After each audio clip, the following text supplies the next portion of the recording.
আসসালামু আলাইকুম, আশা করি আপনারা সবাই ভালো আছেন। আমরা আবারও চলে আসলাম নতুন আরেকটি ভিসা সাকসেসের স্টোরি নিয়ে। তো আজকে আমাদের সাথে উপস্থিত আছেন আমাদের প্রিয় একজন স্টুডেন্ট হাফিজুল ইসলাম ভাইয়া। তো ভাইয়া, এই যে আপনি এত তাড়াতাড়ি ভিসাটা যে পেয়ে গেলেন, আপনার অনুভূতিটা কি? আলহামদুলিল্লাহ, ফার্স্টে যে আমার ভিসা হয়েছে যে দুবাই থেকে ফ্রান্সের ওই ভিসাটা হয়ে গেছে। আর এই জন্য আবার রহমতের শুকরিয়া আদায় করি। আর কমিটেড কর্পোরেটের সাথে যে আমার 14 দিনের বা 15 দিনের যে জার্নিটা ছিল ভিসা হওয়ার আগ পর্যন্ত, ওই যেই প্রসেসটা ছিল সেটা খুব স্মুথলি ছিল। কারণ এর আগে আমি আরও কয়েকটা কান্ট্রিতে অ্যাপ্লাই করছিলাম, লাইক কানাডায় করছি, চেক রিপাবলিকে করছি। তো সেক্ষেত্রে আমি অনেক হ্যাসেলের ফেস করছি, যেমন কানাডায় রিফিউজ হয়েছে আমার। তারপরেও এখানে আসার পরে যে আমার প্রসেসটা এত তাড়াতাড়ি হবে সেটা কল্পনা করতে পারি নাই। ফাইনালি ভিসা পাওয়ার পরে আমি স্যাটিসফাই আপনাদের সার্ভিস নিয়ে। অ্যান্ড আমি রেকমেন্ড করব যারা এরকম বাইরে অ্যাব্রোডে করতে যাবে তারা যেন কমিটেড কর্পোরেটের সাথে যোগাযোগ করে। তো ভাইয়া, এই যে যখন আমরা ভিসার জন্য অ্যাপ্লাই করি তখন আমাদের মনে একটা ভয় থাকে যে যদি ভিসা রিজেকশন হয়ে যায়। তো আপনার ক্ষেত্রে কি ভয়টা কাজ করছিল যখন আপনি আমাদের কাছে ভিসা অ্যাপ্লাই করতে আসছিলেন? স্বাভাবিক ভাইয়া, কারণ এর আগে আমি কানাডায় বললাম যে রিফিউজ হয়ে আসছি। তো সেক্ষেত্রে আমি একবার একটা জিনিস ফেস করে আসছি, তো সেকেন্ড টাইম আবার যখন এখানে আসছি সেম একটা ভয় কাজ করতেছিল, নার্ভাস ছিলাম। কিন্তু ফাইনালি ভিসা আসছে, এখন আলহামদুলিল্লাহ খুশি। তো ভাই, এই যে আমাদের সাথে এতদিন আপনার যে জার্নিটা ছিল বা এই যে আমাদের সাথে এতদিন কাজ হলো, তো এই অল ওভার আপনার কোনো আমাদের সার্ভিস নিয়ে কোনো কথা কিছু বলার থাকলে যদি বলতে পারবেন। Service all over good.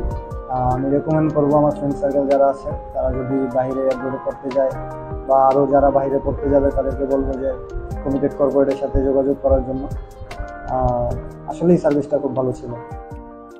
তো এবার আমরা কথা বলবো হাফিজুল ইসলাম ভাইয়ের আব্বুর সাথে। তো আঙ্কেল, আপনি যদি এই যে কিছু বলতেন এই ভিসা সাকসেসের ব্যাপারে, আপনার যে ছেলে যে এত তাড়াতাড়ি ভিসা পেয়ে গেল, যদি আপনার কিছু বলার থাকে এই ব্যাপারে। অবশ্যই ভিসার ব্যাপারে যে বলবো, আমি এর আগে বেশ কয়েক জায়গায় অ্যাপ্লাই করা হয়েছিল ওর জন্য, কিন্তু যেমন কানাডার জন্য রিফিউজ হয়েছে, তখন তো সবারই একটা টেনশন থাকে যে ভিসা অ্যাপ্লাই করার পরে যে হয় কিনা, হবে কিনা, যাইতে পারবে কিনা, অনেক টেনশনে থাকা হয়। তারপরে এই কমিটেড কর্পোরেটের সাথে যখন অ্যাপ্লাই করে তখন আমারও একটু দুশ্চিন্তা ছিল যে তারা যে একটা কমিটমেন্ট দিছে যে 13 থেকে 15 দিনের ভিতরে ভিসা পাবে, এটা আমার একটু ডাউট ছিল। তারপরেও আল্লাহ রহমতে যে 13-14 দিনের মাথায় তারা ভিসা আমাকে দিয়েছে, তার জন্য তাদেরকে ধন্যবাদ জানাই। এবং আমি একটু টেনশন মুক্ত হইলাম যে সুন্দরভাবে ভিসাটা হয়েছে তার জন্য।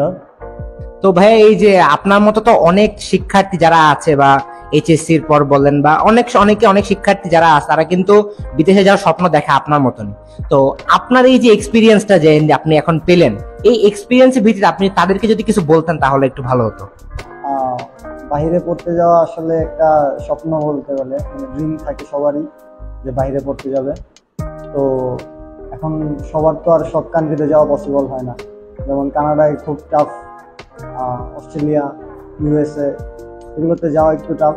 তো যদি অন্য ওয়েতে বা সহজ ওয়েতে যদি বাইরে যেতে চাই, সেক্ষেত্রে আমি প্রেফার করবো যে আমি যে প্রসেসের মাধ্যমে যাচ্ছি, যেমন ইউএতে 1 বা 2 ইয়ার পড়ার পরে আমার ফাইনাল ইয়ারটা আমি ফ্রান্সে বা ইউরোপের অন্য কান্ট্রিতে আমি যেমন করতে পারবো। তো এরকম আমি বলবো যারা এরকম ভাবে পড়তে যেতে চায় তাদেরকে বলবো যে এই প্রসেসটা ফলো করার জন্য। তো আপনাদেরকে অসংখ্য ধন্যবাদ ভাইয়া, ভালো থাকবেন, আপনার জন্য অল দ্য বেস্ট। আপনি যেন বিদেশে যেখানে যাচ্ছেন সেখানে যেন আপনি ভালো একটা সাফল্য অর্জন করতে পারেন, এই আশা করছি। তো বন্ধুরা, আজকের মতো এখানেই। আশা করি আপনারাও ভালো থাকবেন, সুস্থ থাকবেন, কমিটেড স্টুডেন্ট কনসালটেন্সি এবং কমিটেড কর্পোরেট লিমিটেডের সাথে থাকবেন। ধন্যবাদ।